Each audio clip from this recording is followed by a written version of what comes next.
Good afternoon, Miss Madeline.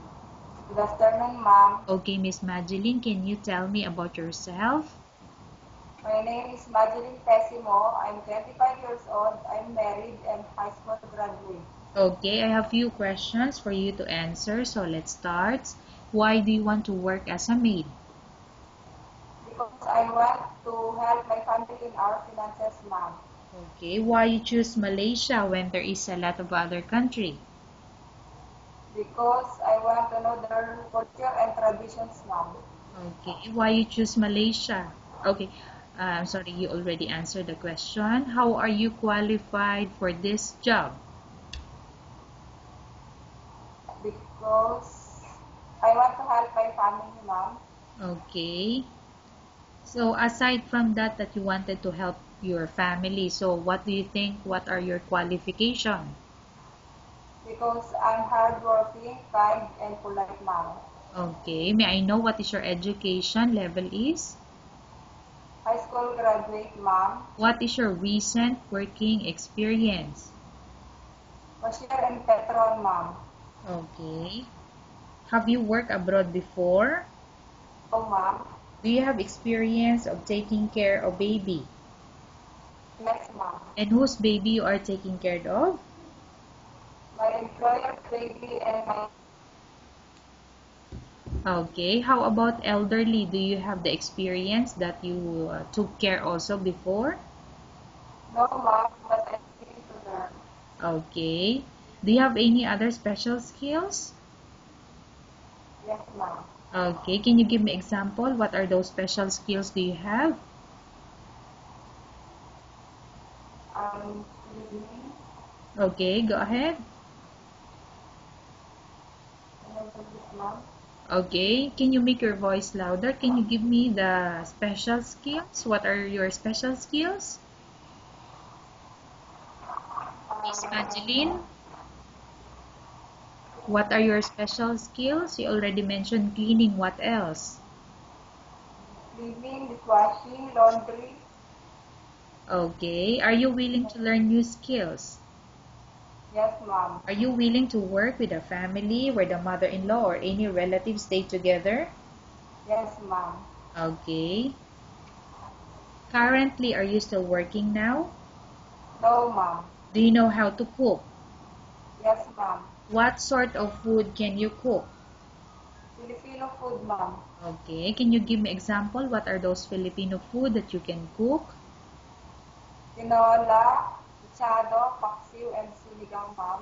Okay, are you aware that you will have to do washing, cleaning, ironing, and cooking? Yes, ma'am.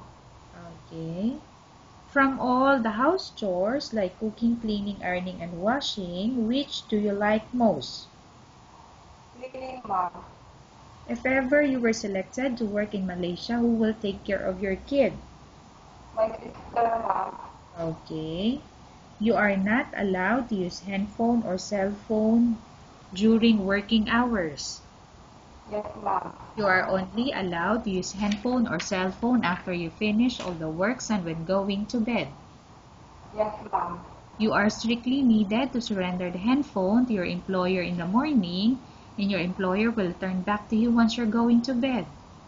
Yes, ma'am. If ever your employer finds out that you're abusing your handphone and it's affected your work performance, your employer will confiscate your handphone and you're not allowed to hold it anymore. Instead, your employer will allow you to call to your family 3 times in a month. You're only allowed to bring normal phone and you're not allowed to bring smartphone. Are you agreed for the terms and condition? Yes, ma'am. Are you agreed to the rules and Are you agree to the rules and regulation for the handphone? Yes, ma'am. How many years is the contract as you agreed and understand? 2 years, ma'am. Can you describe for me your ethics or your attitude? I'm hardworking, industrious, and kind. Okay, how can you assure to us that you will work hard in Malaysia? What will you do?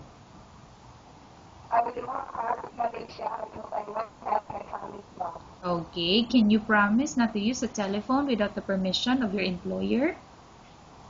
Yes, ma'am. Can you promise not to put on makeup but to dress properly while work? Yes, ma'am. Can you promise not to invite friends and relatives without the consent of your employer? Yes, ma'am. Can you promise not to ask for advance salary from your employer under any circumstances?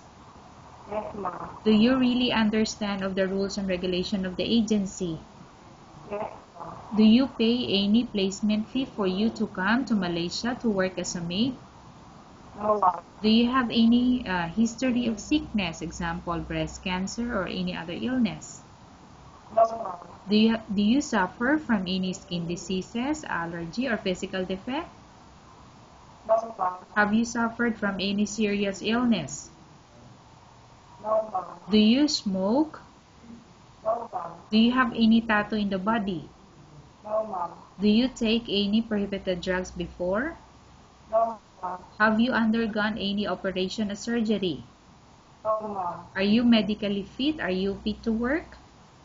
Yes, ma'am. Are you in any medication? No, ma'am. Are you allergic with any food? No, ma'am. Are you prepared to work for the employer of any race? Yes, ma'am. Are you prepared to eat the type of food taken or given by your employer? Yes, ma'am. Are you afraid of being left alone in the house? No, ma'am. Are you afraid of dogs or other pets? No, ma'am. Can you promise to work according to instruction from your employer?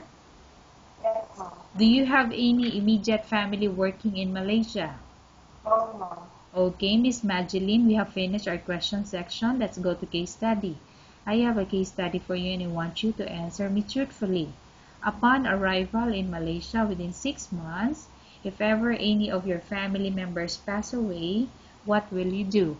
Will you continue to work till finish your contract or you will go back? I will continue my work till I finish my contract. Okay, tell us about yourself and why do you want to work in Malaysia as domestic helper? My name is Madeline Mo. I'm 25 years old. I'm married. I will work in Malaysia because I want to help my family. Okay, Miss Mageline, what do you want to tell to your employer who's watching your video? Mostly with me because I am hardworking, kind, and polite. Okay, thank you very much, Miss Mageline. We will update your agency if there's any selection made to the employer. Thank you, ma'am.